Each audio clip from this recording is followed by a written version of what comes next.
राधे राधे दोस्तों, जय श्री कृष्णा। आज हम आपको सुनाने जा रहे हैं श्री बृहस्पतिवार की व्रत कथा।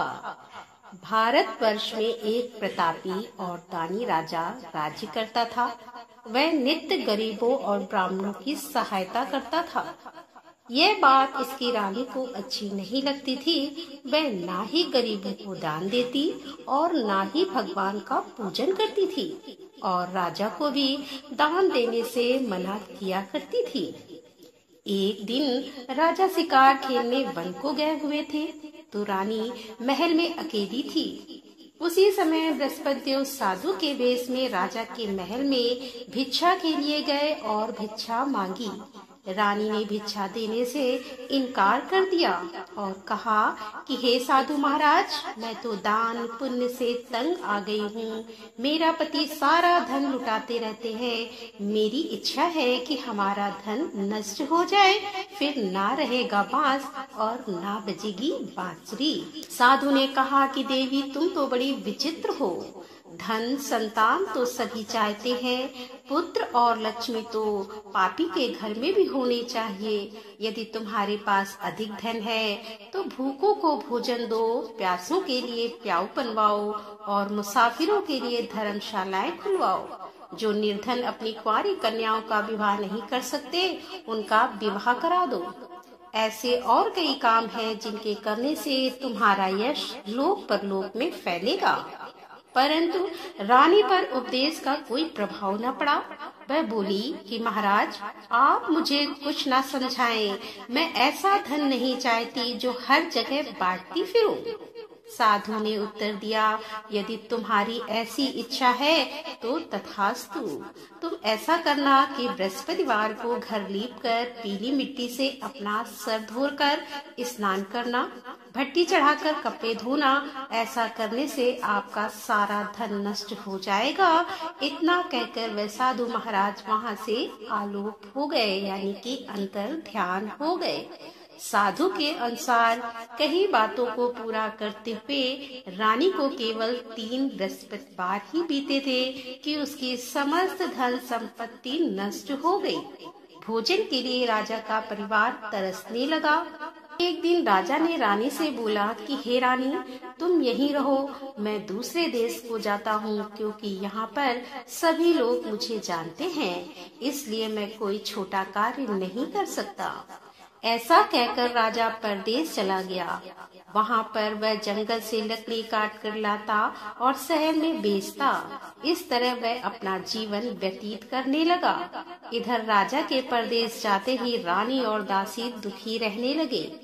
एक बार जब रानी और दासी को 7 दिन तक बिना भोजन के रहना पड़ा, तो रानी ने अपनी दासी से कहा कि हे दासी, पास ही के नगर में मेरी बहन रहती है, वह बड़ी धनवान है, तू उसके पास जा और कुछ ले आ, ताकि थोड़ी बहुत गुजर बसर हो जाए। दासी रानी की बहन के पास गई। उस दिन गुरुवार का दिन था और रानी की बहन उस समय बृहस्पतिवार व्रत की कथा सुन रही थी। दासी ने रानी की बहन को अपनी रानी का संदेश दिया, लेकिन रानी की बड़ी बहन ने कोई उत्तर नहीं दिया। जब दासी को रानी की बहन से कोई उत्तर नहीं मिला तो वह बहुत दुखी हुई और उसे क्रोध भी आया। दासी ने वापस आकर रानी को सारी बात बता दी। ये बात सुनकर रानी ने अपने भाग्य को कोसा। उधर रानी की बहन ने सोचा कि मेरी बहन की दासी आई थी, परंतु मैं उससे नहीं बोली, इससे वह बहुत ही दुखी हुई होगी। कथा सुनकर और पूजन समाप्त करके वह अपनी बहन के घर आई और कहने लगी कि हे बहन, मैं बृहस्पतिवार का व्रत कर रही थी। तुम्हारी दासी मेरे घर आई थी, परंतु जब तक कथा होती है तब तक ना उठते हैं और ना ही बोलते हैं, इसीलिए मैं नहीं बोली। कहो दासी क्यों गई थी? रानी बोली, बहन तुमसे क्या छिपाऊं, हमारे घर में खाने तक को अनाज नहीं था।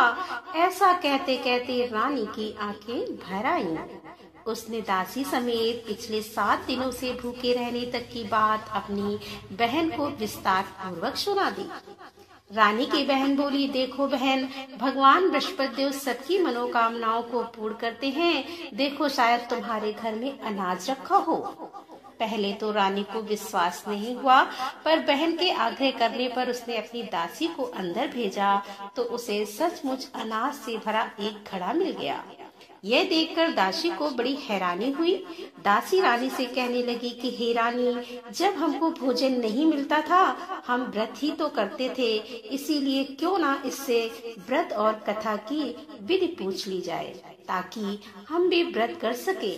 तब रानी ने अपनी बहन से बृहस्पतिवार व्रत के बारे में पूछा। उसकी बहन ने बताया कि बृहस्पतिवार के व्रत में चने की दाल और मुनक्का से विष्णु भगवान का केले की जड़ में पूजन करें तथा दीपक जलाएं।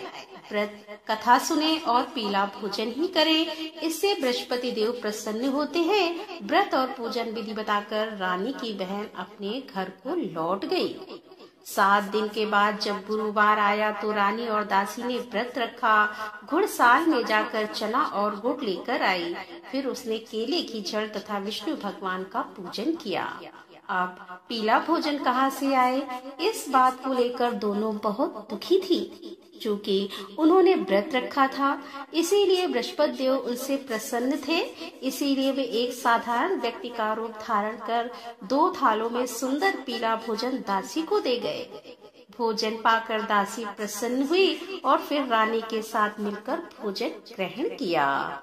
उसके बाद वे सभी गुरुवार को व्रत और पूजन करने लगी। बृहस्पति भगवान की कृपा से उनके पास फिर से धन संपत्ति आ गई, परंतु रानी फिर से पहले की तरह आलस्य करने लगी। तब दासी बोली, देखो रानी, तुम पहले भी इसी प्रकार आलस्य करती थी। तुम्हें धन रखने में कष्ट होता था, इस कारण सभी धन नष्ट हो गया, और जब भगवान बृहस्पति की कृपा से धन मिला है तो तुम्हें फिर से आलस्य होता है। रानी को समझाते हुए दासी कहती है कि बड़ी मुसीबतों के बाद हमने यह धन पाया है, इसीलिए हमें दान पुण्य करना चाहिए, भूखे मनुष्यों को भोजन कराना चाहिए और धन को शुभ कार्यों में खर्च करना चाहिए, जिससे तुम्हारे कुल का यश बढ़ेगा, स्वर्ग की प्राप्ति होगी और पितृ प्रसन्न होंगे। दासी की बात मानकर रानी अपना धन शुभ कार्यों में खर्च करने लगी, जिससे पूरे नगर में उसका यश फैलने लगा। बृहस्पतिवार व्रत कथा के बाद श्रद्धा के साथ आरती की जानी चाहिए और इसके बाद प्रसाद बांटकर उसे ग्रहण करना चाहिए। एक दिन राजा दुखी होकर जंगल में एक पेड़ के नीचे आसन जमाकर बैठ गया। वह अपनी दशा को याद करके व्याकुल होने लगा। बृहस्पतिवार का दिन था। एकाएक उसने देखा कि निर्जन वन में एक साधु प्रकट हुए। वह साधु वेश में स्वयं बृहस्पति देव देवता थे। लकड़हारे के सामने आकर बोले कि हे लकड़हारे, इस सुनसान जंगल में तू चिंता मग्न क्यों बैठा है? लकड़हारे ने दोनों हाथ जोड़कर प्रणाम किया और उत्तर दिया कि महात्मा जी, आप तो सब कुछ जानते हैं, मैं क्या कहूँ। यह कहकर रोने लगा और साधु को अपनी आत्म कथा सुनाई। महात्मा जी ने कहा कि तुम्हारी स्त्री ने बृहस्पति के दिन बृहस्पति भगवान का निरादर किया है, जिसके कारण रुष्ट होकर उन्होंने तुम्हारी यह दशा कर दी है। अब तुम चिंता को दूर करके मेरे कहने पर चलो तो तुम्हारे सब कष्ट दूर हो जाएंगे और भगवान पहले से भी अधिक संपत्ति देंगे। तुम बृहस्पति देव के दिन कथा किया करो। 2 पैसे के चने मुनक्का लाकर उसका प्रसाद बनाओ और शुद्ध जल से लोटे में शक्कर मिलाकर अमृत तैयार करो। कथा के पश्चात अपने सारे परिवार और सुनने वाले प्रेमियों में अमृत व प्रसाद बांटकर आप भी ग्रहण करो। ऐसा करने से भगवान तुम्हारी सभी मनोकामनाएं पूरी करेंगे। साधु के ऐसे वचन सुनकर लकड़हारा बोला कि हे प्रभु, मुझे लकड़ी बेचकर इतना पैसा नहीं मिलता जिससे भोजन के उपरांत कुछ बचा सकूं। मैंने रात्रि में अपनी स्त्री को व्याकुल देखा है। मेरे पास कुछ भी नहीं जिससे मैं उसकी खबर मंगा सकूं। तब साधु ने कहा कि हे लकड़हारे, तुम किसी बात की चिंता मत करो। बृहस्पति के दिन तुम रोजाना की तरह लकड़ियां लेकर शहर को जाओ और तुमको रोज से दुगना धन प्राप्त होगा, जिससे तुम भली भांति भोजन कर लोगे तथा बृहस्पति देव की पूजा का सामान भी आ जाएगा। इतना कहकर साधु अंतर्ध्यान हो गए। धीरे धीरे समय व्यतीत होने पर फिर वही बृहस्पतिवार का दिन आया। लकड़हारा जंगल से लकड़ी काटकर किसी शहर में बेचने गया। उसे उस दिन और दिन से अधिक पैसा मिला। राजा ने चना गुड़ आदि लाकर गुरुवार का व्रत किया। उस दिन से उसके सभी कलेश दूर हुए। परंतु जब दोबारा गुरुवार का दिन आया तो बृहस्पतिवार का व्रत करना भूल गया। इस कारण बृहस्पति भगवान नाराज हो गए। उस दिन उस नगर के राजा ने विशाल यज्ञ का आयोजन किया था शहर में यह घोषणा करा दी थी कि कोई भी मनुष्य अपने घर में भोजन ना बनावे, ना आग जलाए। समस्त जनता मेरे यहाँ भोजन करने आए। इस आज्ञा को जो ना मानेगा उसे फांसी की सजा दी जाएगी।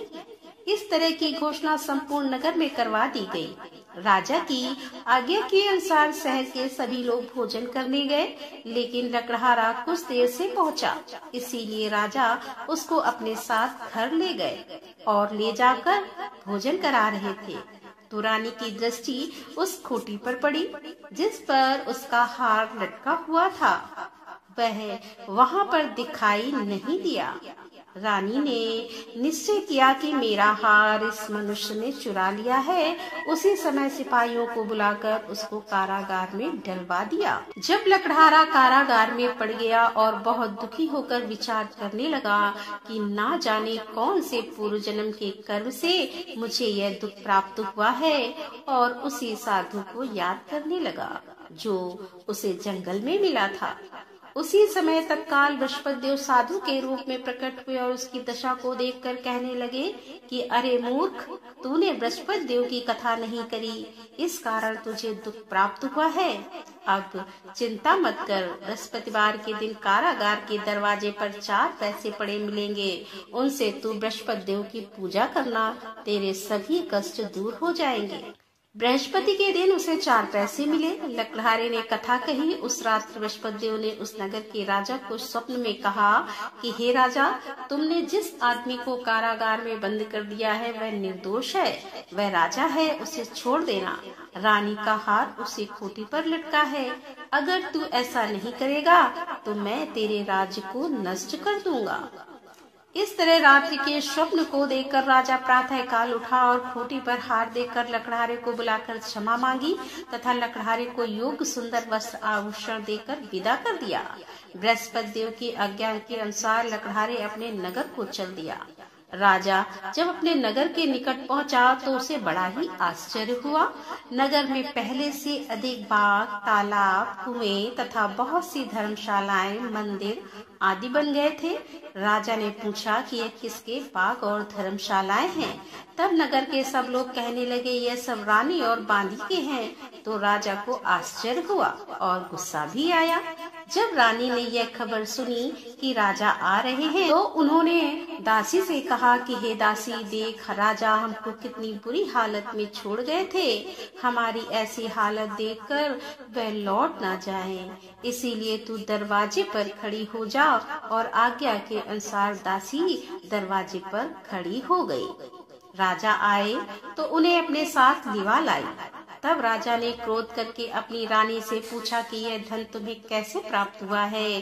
तब उन्होंने कहा कि हमें यह सब धन बृहस्पति देव के इस व्रत के प्रभाव से प्राप्त हुआ है। राजा ने निश्चय किया कि 7 रोज बाद तो सभी बृहस्पति देव का पूजन करते हैं, परंतु मैं प्रतिदिन दिन में 3 बार कहानी तथा रोज व्रत किया करूंगा।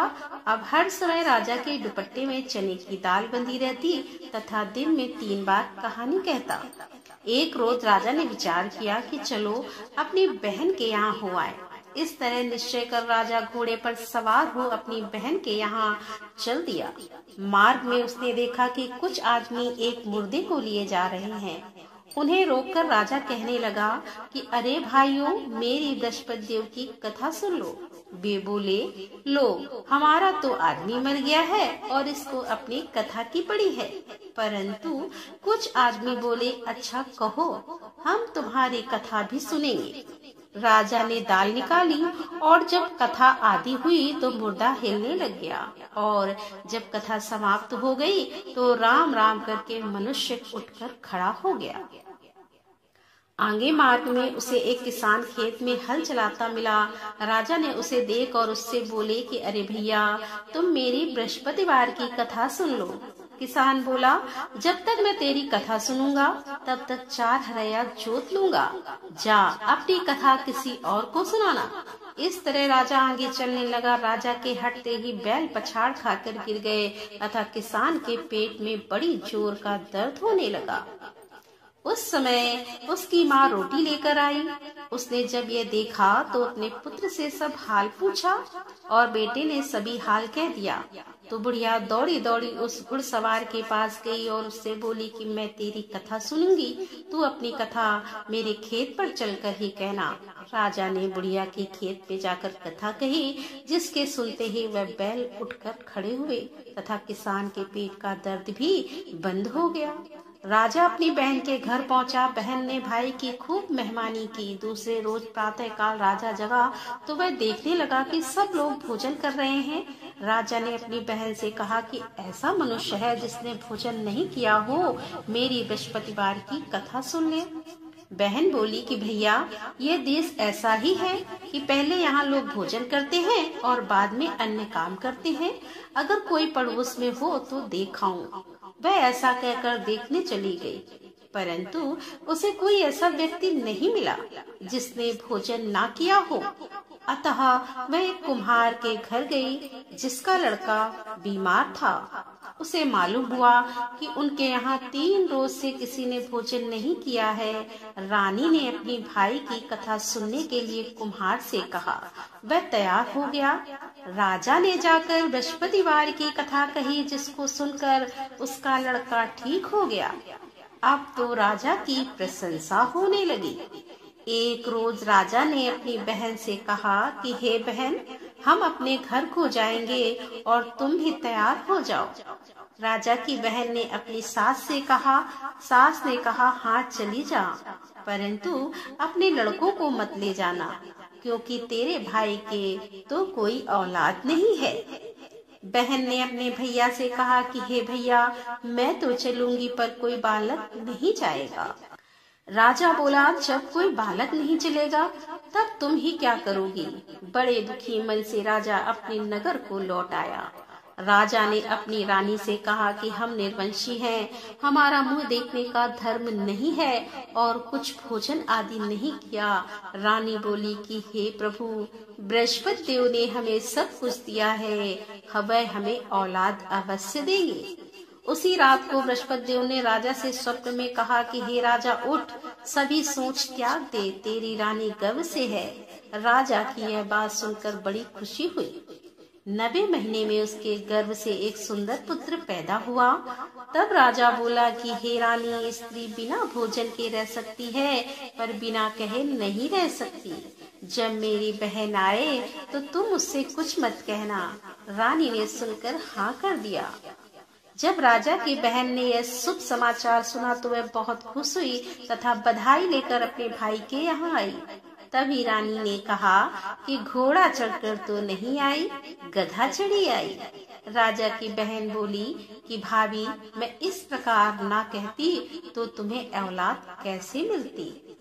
बृहस्पति देव ऐसे ही हैं, जैसे जिसके मन में कामनाएं हैं सभी को पूर्ण करते हैं। जो सद्भावना पूर्वक बृहस्पतिवार का व्रत करता है एवं कथा पढ़ता है अथवा सुनता है, दूसरों को सुनाता है, बृहस्पति देव उसकी सभी मनोकामनाएं पूर्ण करते हैं। भगवान बृहस्पति देव की सदैव रक्षा करते हैं। संसार में जो मनुष्य शुद्ध भावना से भगवान जी का पूजन व्रत सच्चे हृदय से करते हैं तो उनकी सभी मनोकामनाएं पूर्ण करते हैं। जैसी सच्ची भावना से रानी और राजा ने उनकी कथा का गुणगान किया तो उनकी सभी इच्छाएं बृहस्पति देव जी ने पूर्ण की थी। इसीलिए पूर्ण कथा सुनने के बाद प्रसाद लेकर जाना चाहिए। हृदय से उसका मनन करते हुए जयकारा बोलना चाहिए कि बोलो बृहस्पति देव भगवान की जय, बोलो विष्णु भगवान की जय। तो दोस्तों, ये थी आज की कथा। कथा पसंद आई हो तो वीडियो को लाइक करें, शेयर करें और हमारे चैनल पर यदि आप पहली बार आ रहे हैं तो हमारे चैनल को सब्सक्राइब कर लें। तो मिलते हैं अगले वीडियो के साथ, तब तक के लिए राधे राधे, जय श्री कृष्णा, हर हर महादेव, जय भोलेनाथ की।